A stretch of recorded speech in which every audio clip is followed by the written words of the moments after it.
커뮤니티에 주베룩에 대해서 좀 궁금한 것들을 좀 달아주시라, 댓글을 달아주시라 해서 준비를 해봤고요. 제가 댓글을 읽어보겠습니다. 가격이 궁금합니다. 저희 안 하고 있어서 모릅니다.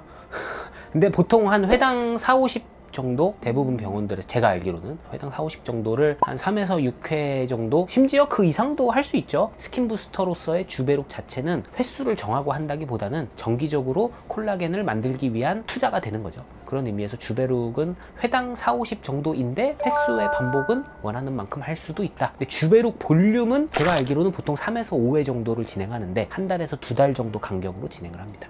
하고 싶은데 결절이 너무 무서워서 고민 중이에요. 인터넷에서 결절 부작용도 많이 받고 이게 또 바로 결절이 나타나진 않는다고 하더라고요. 결절이 바로 보인다기보다는 피부층에 주입이 된 다음에 콜라겐이 생기는 그 과정에서 유난히 수화가 덜 된 뭉친 자리들이 존재한다면 그 부분에 콜라겐이 집중적으로 생기니까 그것들이 결절로서 표현이 되는 거니까 반드시 하자마자 생긴다라고 할 수는 없죠. 결절의 형성이 되는 시점은 사람마다 다를 수 있고 병원에서 어떤 농도로 수화시켰느냐에 따라 다를 수 있고 그 결과값이 나오는 거는 이제 기다려 봐야 되는 거죠. 주베룩 팔자 주름이나 앞볼에도 효과가 있을까요? 앞볼 할 수 있다고 생각합니다. 콜라겐 형성을 도와주면서 약간의 볼륨감을 가져가고 싶다? 그러면 진행을 해도 돼요. 다만 눈 밑까지 시술 영역이 도달하지 않게 제한을 두는 게 중요할 것 같고 팔자 쪽도 주베룩 볼륨을 소량 진행할 수는 있어요. 다만 팔자는 팔자선 주변의 피부 탄력에 대한 개선을 어떻게 가져가느냐가 선행이 되고 나서 코 옆에가 꺼졌다면 그때 주베룩을 이제 시도를 해보는 거죠. 예신인데 예비신부 본식 전에 언제부터 몇 번 받아야 효과가 있을지 부작용은 어떨지 궁금합니다. 보통 예비신부님들, 예비신랑분들이 어떤 시술을 통해서 내 얼굴 라인의 전반적인 개선을 원한다면 저는 적어도 100일은 잡아야 된다 라고 말씀을 드리거든요. 3개월, 4개월 정도 전부터 탄력 개선 그리고 피부 결에 대한 개선을 위해서 주베룩 을 진행한다면 한 달 정도 간격으로 3에서 5회 정도 받아보시면 제일 좋겠습니다. 그리고 마지막 주사 시술의 시점은 본식으로부터 3-4주 전에 끝내시는 걸 추천드립니다. 주베룩 볼륨도 필러처럼 유지기간이 1에서 2년이고 나중에는 돌아오는 건가요? 만들어진 콜라겐을 올리지오 이런 거 받아서 유지시키면 평생 갈 수 있는 건지도 궁금합니다. 필러가 유지기간이 1-2년은 아니죠.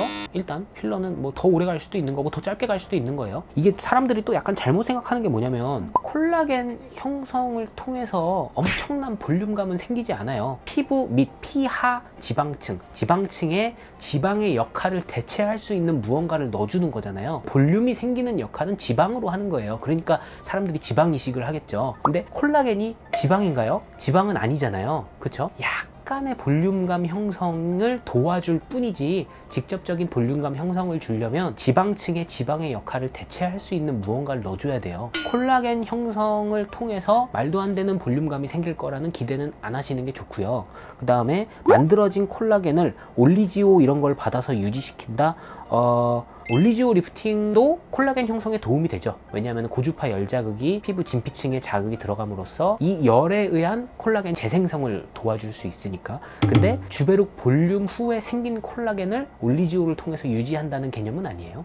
여러 가지 방법을 통해서 새로운 콜라겐의 재합성을 계속 유도한다, 이렇게 보면 될 것 같습니다. 그 다음에 주베룩 1회차 맞았는데 눈밑까지 괜찮다 해서 진행했는데 더 꺼져 보이고 시술 직후 눈밑 밑쪽이 부풀어 올라서 병원 가니 제네시스로 한참을 시술해 주더라고요. 이 댓글은 제가 100% 이해하긴 힘들어요. 뭐 주베룩을 했는지 주베룩 볼륨을 했는지 어떤 식으로 그 전에 어떤 걸 하셨는지 요거까지는 제가 사실 100% 공감하고 이해하긴 힘들다 보니까 이 부분에 대해서는 제일 바람직한 거는 조금 번거롭고 좀 싫더라도 기존의 주베룩 시술을 받았던 병원에서 조금 더 상의를 하고 그에 대한 대처를 요구하시는 게 바람직한 방법일 것 같습니다. 민감한 질문 하나 드리겠습니다. 주베룩 시술 양을 cc로 표현하면 농도를 알 수가 없어서 신뢰가 가지 않습니다. 병원 가서 물어봐도 대부분 대답을 회피하더군요. 병원마다 최적화된 농도가 달라요. 다만 여기서 걱정하시는 병원에 가서 물어봐도 대부분 대답을 회피하고 신뢰가 가지 않는다. 요즘 같은 세상에는 지금 2024년도에는 절대 이 약물을 가지고 저희 병원 포함 어떤 용량을 가지고 장난치는 병원은 없습니다. 각자의 병원에서 가지고 있는 노하우를 토대로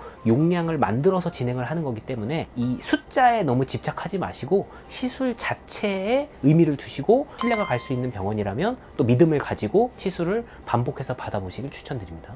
그냥 댓글이 달고 싶습니다. 그쵸? 그 친한 약사 형입니다.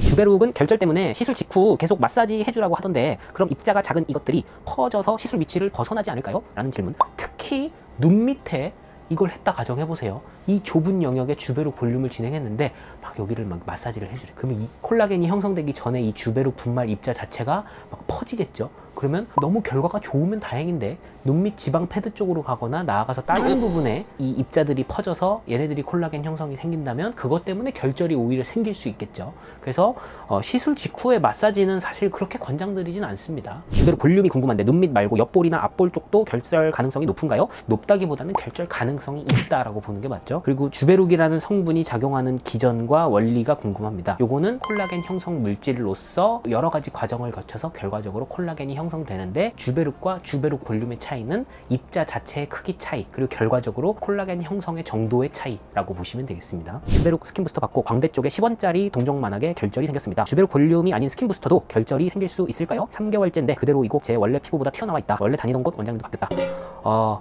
뭐 스컬트라, 그 다음에 울트라콜, 그 다음에 주베룩, 이런 콜라겐 형성 물질들은 결절이라는 대표적인 부작용이 있는 거고요. 뭐 리쥬란, 물광주사, 다른 여러 가지 스킨 부스터들은 결절의 형성이 대표적인 부작용은 아닙니다. 다만 주베룩, 특히 주베룩 볼륨의 경우에는 알갱이가 입자가 더 크기 때문에 수화의 정도가 덜 됐다면 결절의 형성의 가능성이 더 높죠. 3개월이 지났는데 고주파로 녹여지나요? 고주파로 녹이는 개념은 아니에요. 주베룩과 같이 시술을 진행했을 때 시너지 효과를 낼 수 있는 시술이 궁금하다. 주베룩은 사실 어떠한 시술하고도 조합이 가능합니다. 예를 들어서 올리지오, 써마지, 이런 고주파 리프팅도 가능하고요. 플러스 스킨보톡스와 같이 주베룩을 피부층에 얇게 주입하기 위해서 인젝터를 사용할 수도 있고요. 아니면 포텐자 펌핑 팁을 이용해서 포텐자라는 고주파 자극과 주베룩의 주입 두 가지 자극을 통해서 피부의 콜라겐 형성을 극대화할 수도 있고요. 여러 가지 시술의 조합이 가능하고, 또한 뭐 레이저 토닝 하시는 날, LDM 하시는 날, 그 어떤 시술하고도 병행은 가능합니다. 주베룩과 주베룩 볼륨을 당일에 같이 받을 수 있는지 궁금합니다. 만약 안 된다면 어느 정도 텀을 두고 받아야 될까요? 주베룩도 콜라겐 형성 물질, 주베룩 볼륨도 콜라겐 형성 물질, 콜라겐 형성 물질을 진피층과 피하지방층에 동시에 같은 날 말도 안 되게 때려 넣겠다? 이 방법은 저는 선호하지 않고요. 주베룩 볼륨을 당일에 같이 받아야 될 이유가 있을지 저는 잘 모르겠는데 한두 달 텀을 두고 여유롭게 반복을 해보시면 좋을 것 같습니다. 주베룩 스킨 부스터 10번 정도 받았습니다. 이분은 주베룩 볼륨이 아닌 주베룩을 진행하신 거죠. 문제는 하도 많이 주입 장치로 갔다 보니 얇은 바늘이 얼굴에 들어갔다 나오면서 광대 부분에 색소 침착이 왔다. 이런 건 어떻게 해야 될까요? 100%는 아니지만 제 생각에는 광대 쪽에 연갈색의 색깔이 인젝터 때문에 왔을 수도 있지만 원래 기미일 수도 있어요. 기미가 어느 정도 좀 내재되어 있던 부분이 이런 자극 또는 다른 원인에 의해서 조금 같이 올라온 게 아닌가, 이 생각이 들어요. 왜냐면 이 주입 장치 인젝터에 달려있는 바늘 자체가 굉장히 미세침으로 되어 있거든요. 그래서 인젝터 사용의 반복을 통해서 색깔이 올라오려면 거의 인젝터를 매일 써야 돼요. 인젝터 때문에 색깔이 올라왔다고 보기는 조금은 가능성이 낮을 것 같고, 색소에 대한 부분은 색소 치료를 받아보십시오. 오늘은 커뮤니티에 달아주신 댓글들을 최대한 객관적인 관점에서 답글을 달아드리고자 설명을 드렸습니다. 주베룩의 장점과 단점은 분명히 존재하기 때문에 안전하게 적절한 간격으로 시술의 반복이 이루어진다면 주베룩의 장점을 극대화할 수 있습니다.